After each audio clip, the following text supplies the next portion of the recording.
Hola, ¿qué tal? Soy la maestra Sonia Amezcua Patiño, soy trabajadora social operativa en el Instituto Jalisciense de Cancerología. Actualmente formo parte del Departamento de Trabajo Social, adscrita al servicio de hospitalización. El día de hoy les voy a compartir un video sobre los derechos de los pacientes. Derechos generales de los pacientes.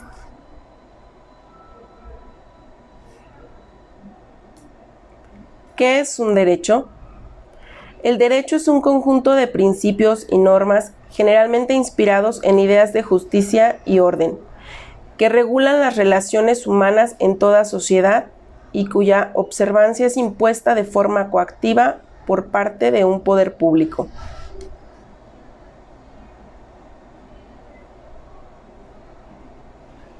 ¿Qué son los derechos de los pacientes? Los derechos de los pacientes son derechos subjetivos de la persona humana relacionados con su estado de salud-enfermedad. Se trata del ser humano en su condición de paciente que necesita sean respetados sus derechos humanos fundamentales: a la vida, a la salud, a la integridad física, a la dignidad, a la libertad, a la información, a la identidad, a la intimidad, a la confidencialidad, al consentimiento informado, a la verdad, a una muerte digna, entre otros.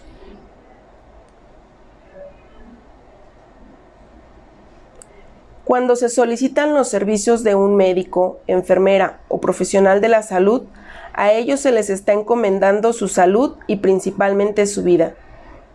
Por ello, todos los pacientes tienen derechos y es importante que los conozcan para poder hacerlos valer adecuadamente.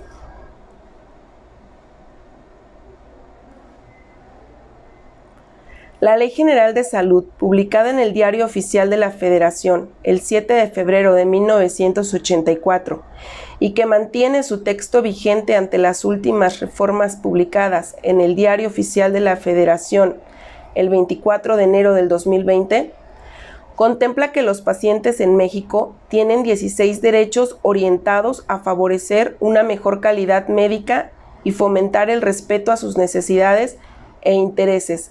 Estos se encuentran en el artículo 77 bis 37.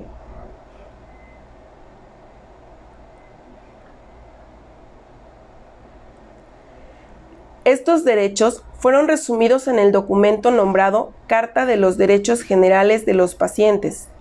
Esto tras el análisis de la Comisión Nacional de Arbitraje Médico, en conjunto con representantes de diversas instituciones públicas, privadas, no gubernamentales y universidades, entre otras. Esto con la finalidad de ser presentados a la ciudadanía y estar así a la vista de todos en los hospitales, clínicas y consultorios. Estos derechos son: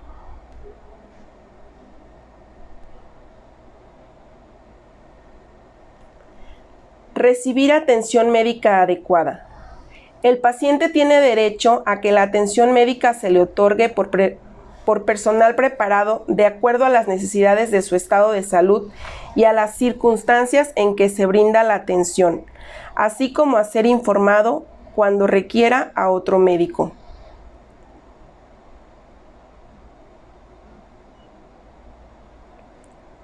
Recibir trato digno y respetuoso. El paciente tiene derecho a que el médico, la enfermera y el personal que le brinden atención médica se identifiquen y le otorguen un trato digno con respeto a sus convicciones personales y morales, principalmente las relacionadas con sus condiciones socioculturales, de género, de pudor y a su intimidad, cualquiera que sea el padecimiento que presente, y se haga extensivo a los familiares o acompañantes.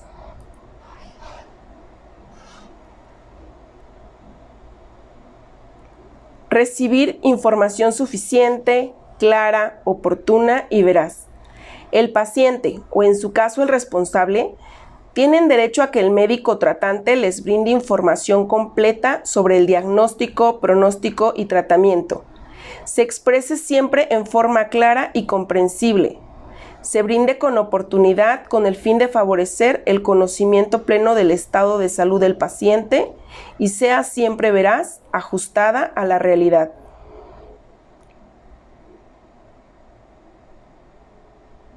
Decidir libremente sobre su atención. El paciente, o en su caso el responsable, tienen derecho a decidir con libertad, de manera personal y sin ninguna forma de presión, aceptar o rechazar cada procedimiento diagnóstico terapéutico ofrecido, así como el uso de medidas extraordinarias de supervivencia en pacientes terminales.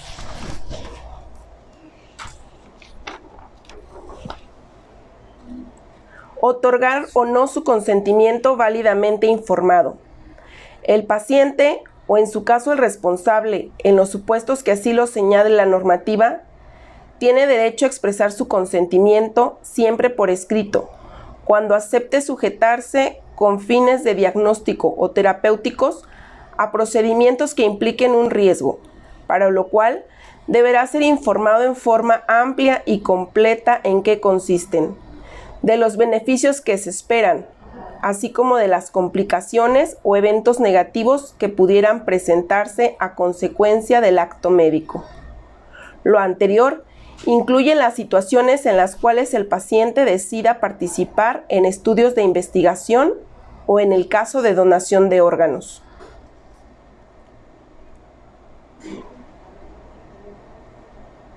Ser tratado con confidencialidad. El paciente tiene derecho a que toda la información que exprese a su médico se maneje con estricta confidencialidad y no se divulgue más que con la autorización expresa de su parte, incluso la que derive de un estudio de investigación al cual se haya sujetado de manera voluntaria, lo cual no limita la obligación del médico de informar a la autoridad en los casos previstos por la ley.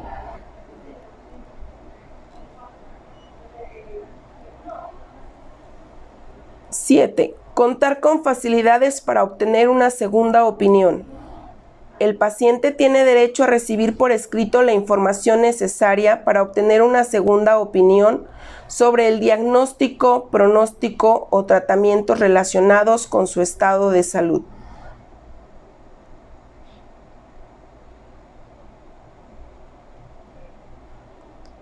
Recibir atención médica en caso de urgencia.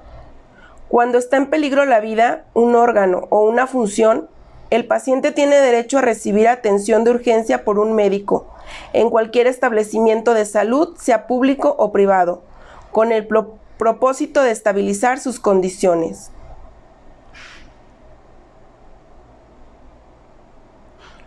Contar con un expediente clínico. El paciente tiene derecho a que el conjunto de los datos relacionados con la atención médica que reciba sean asentados en forma veraz, clara, precisa, legible y completa en un expediente que deberá de cumplir con la normativa aplicable y, cuando lo solicite, obtener por escrito un resumen clínico veraz de acuerdo al fin requerido.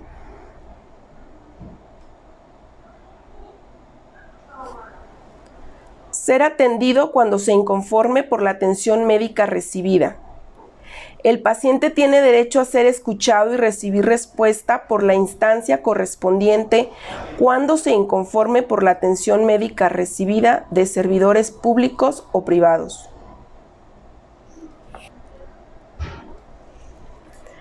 Así pues, concluir recordando que el velar por que se respeten los derechos de los pacientes es responsabilidad de todos. Muchas gracias.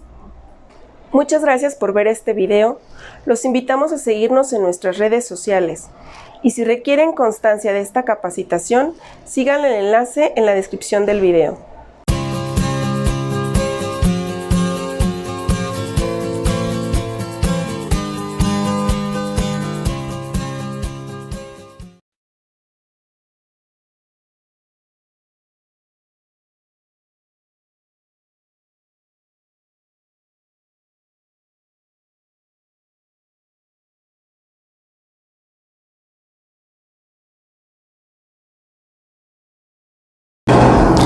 ¿Ya conocen nuestros derechos como médicos?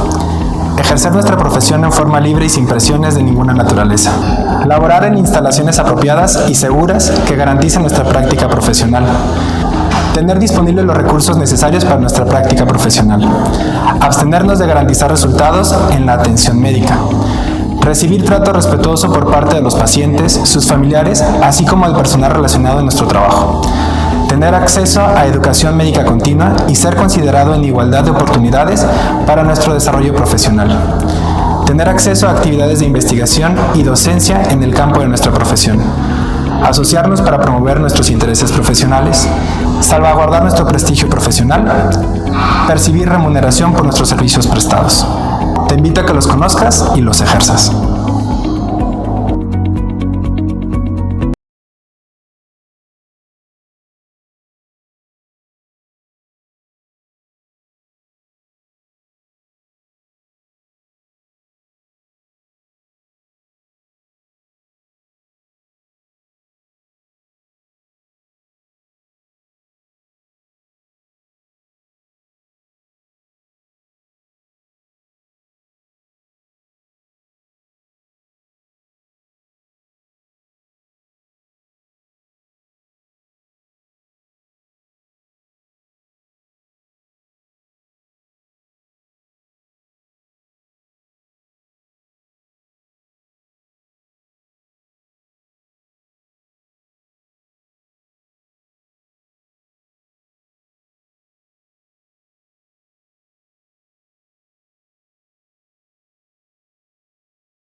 Para ser médico hay que tener una mente brillante.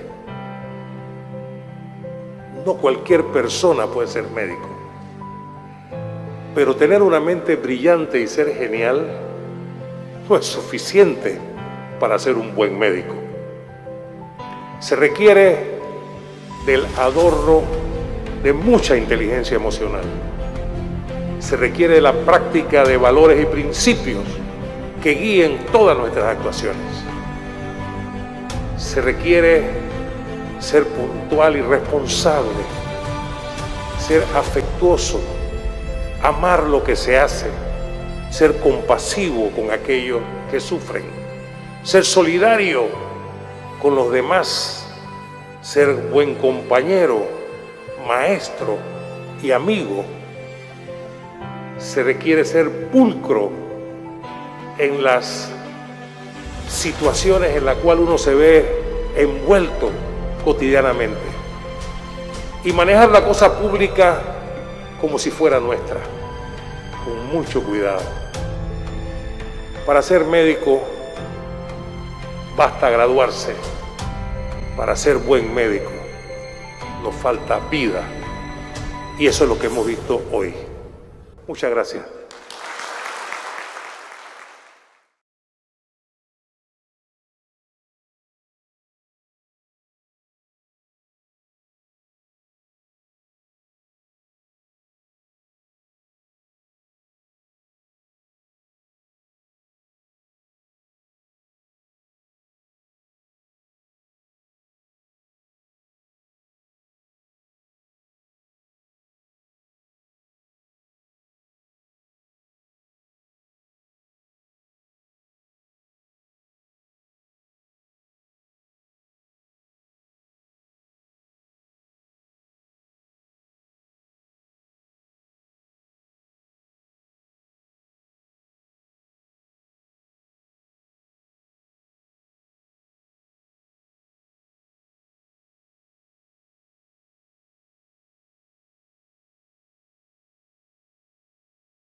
Hola, mi nombre es Kenia González y quiero compartir contigo cuáles son esas 5 funciones principales que debe tener un gestor en salud.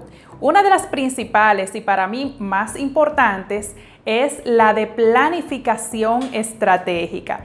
Tener esa capacidad para, en función de la misión, la visión que tenga la institución de hacia dónde quiera llegar y proyectarse, pues definir los objetivos estratégicos, definir las acciones, definir ese plan operativo para poder direccionar adecuadamente a su equipo de trabajo y cada una de las acciones que van a ir desarrollando dentro de su centro de salud.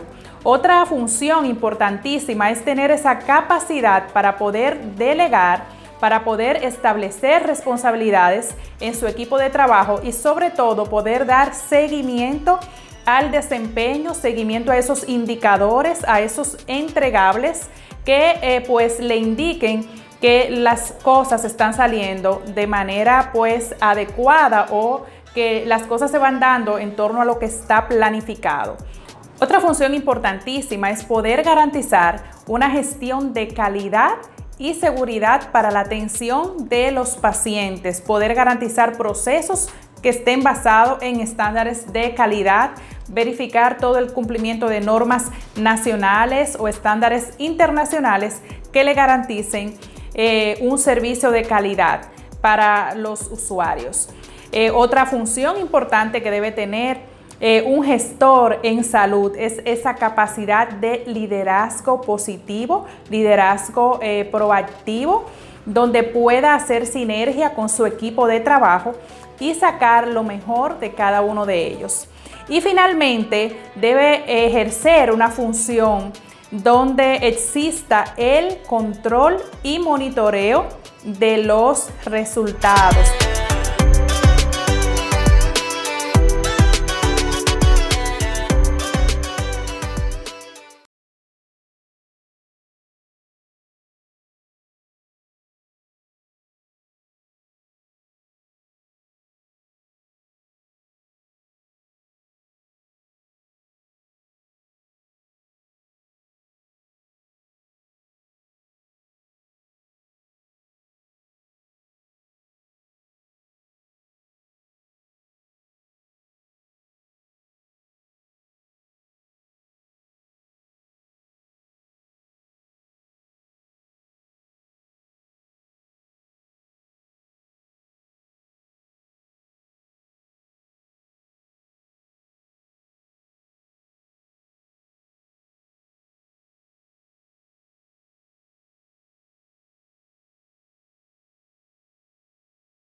Hola, soy Luis Castilleja y te voy a compartir los 11 comités hospitalarios que debe tener tu organización de salud y cuáles podrían no aplicarte y cómo están organizados en México. Te explico en este video. Tenemos 3 grupos de comités y voy a explicar ahorita por qué son estos grupos. Tenemos el Comité de Calidad y Seguridad del Paciente, que es el COCACEP. Tenemos el CODECIN, que es el Comité de Detección y Control de Infecciones, y tenemos también el Comité de Seguridad y Atención Médica en caso de desastres. Tenemos también el COFAT, que es el Comité de Farmacia y Terapéutica. Tenemos el Comité del Expediente Clínico y es el primer grupo. Segundo grupo tenemos los siguientes. Tenemos el Comité Hospitalario de Bioética. Tenemos el Comité de Farmacovigilancia.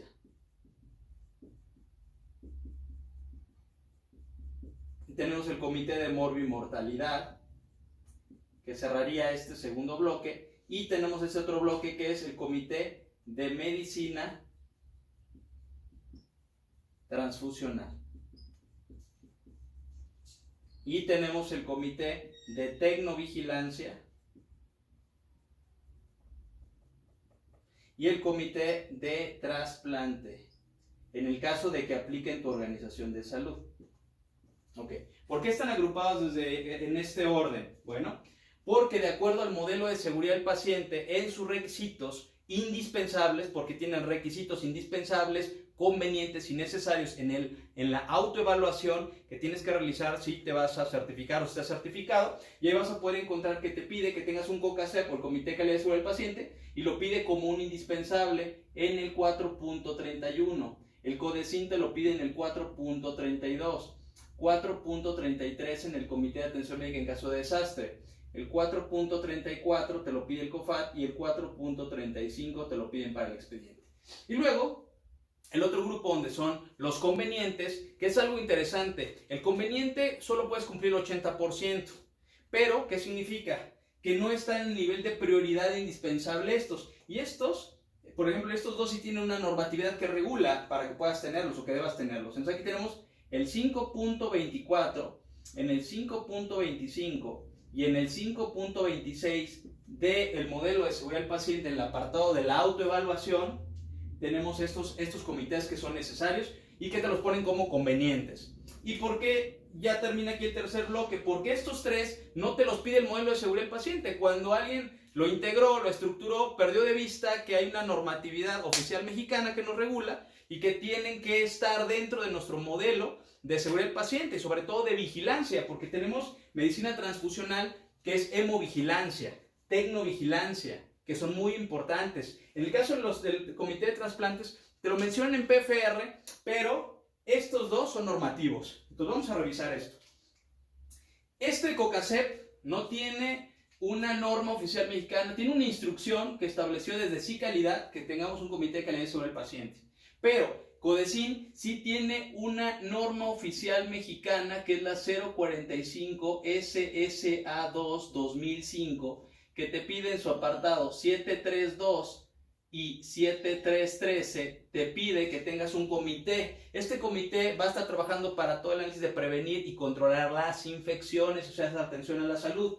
El Comité de Seguridad de en caso de desastre tampoco tiene un respaldo como tal. El COFAT sí, de acuerdo al suplemento de la Farmacopea de los Estados Unidos Mexicanos, y ahí en el capítulo 20. El expediente clínico no te pide como tal un expediente, te pide un órgano colegiado interno o externo. Este te lo pide en la norma oficial mexicana 004 SSA3 2012 en su apartado 5.20. En el numeral 5.20 te pide lo del expediente, te pide un órgano colegiado. El hospitalario y bioético está sustentado en el artículo 88 del reglamento de la Ley General de Salud en materia de prestación de servicios de salud. El de farmacovigilancia lo tenemos sustentado y soportado por la norma oficial mexicana 220 SSA1 2016, que es su última versión, y este lo tenemos en el 7.3.17. El de mortalidad como tal no, y los tres que quedaron fuera de este lado. El de medicina transfusional sí tiene una norma oficial mexicana que lo requiere, que lo solicita. La norma oficial mexicana 253 SSA1 2012. Esta también te lo pide, ¿sí?, en el 17.1. En ese numeral te pide el Comité de Medicina Transfusional. El de tecnovigilancia está en la norma oficial mexicana 240 SSA1 2012. Y este te lo requiere en el 6.5. Y trasplantes te lo pide en el artículo 316 de la Ley General de Salud. Entonces, es increíble. ¿Qué significa? Que puede haber hospitales certificados que no tengan un comité de tecnovigilancia. Entonces, ¿qué quiero mostrar aquí? Que estos son los comités que deben estar por condiciones del modelo de seguridad del paciente y porque los pide la normativa. Así que si desconocen el tema legal, la parte normativa, el marco jurídico, no nos exime de responsabilidad. Saludos.